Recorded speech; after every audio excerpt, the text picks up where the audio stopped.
આજે આપણે અહીંયા પ્રવૃત્તિ કરીએ। એ પ્રવૃત્તિમાં આપણે આ લીધા છે ભાત।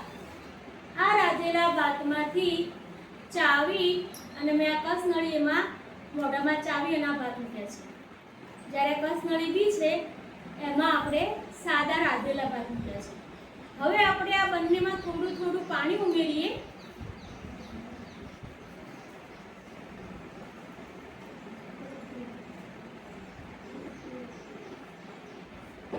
અને પછી બરાબર એને હલાવી દો।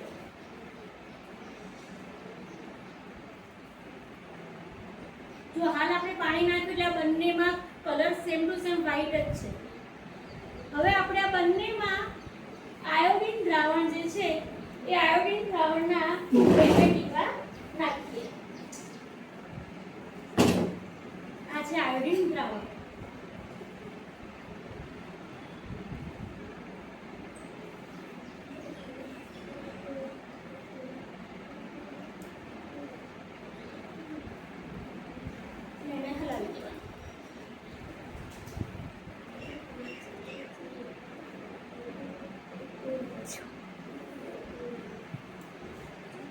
બંનેમાં મેં સરખા આયોડિનના ટીપા નાખીને બંનેને હલાવી દઉં છું। તો તમે જોવો છો કે આ જેમાં મેં મોઢામાંથી ચાવીને ભાત નાખ્યા હતા એનો કલર વ્હાઈટ જ છે, જ્યારે આ બીજું જે છે એનો કલર કેવો થઈ ગયો? જાંબલી થઈ ગયો।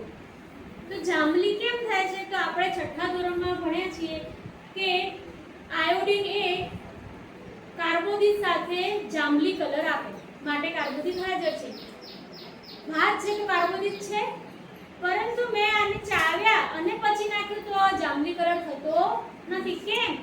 તો એ થવાનું કારણ એ છે કે જ્યારે આપણે ભાતને મોઢામાં ચાવીએ ને એટલે આપણી જીભની નીચે જે લાળ ગ્રંથિ છે એ લાળ ગ્રંથિનો લાળ એમાં પડ્યો અને આ લાળ રસ જે છે એ લાળ રસ આ સ્ટાર્ચ એટલે કે કાર્બોદિતનું શર્કરામાં રૂપાંતર કરે છે।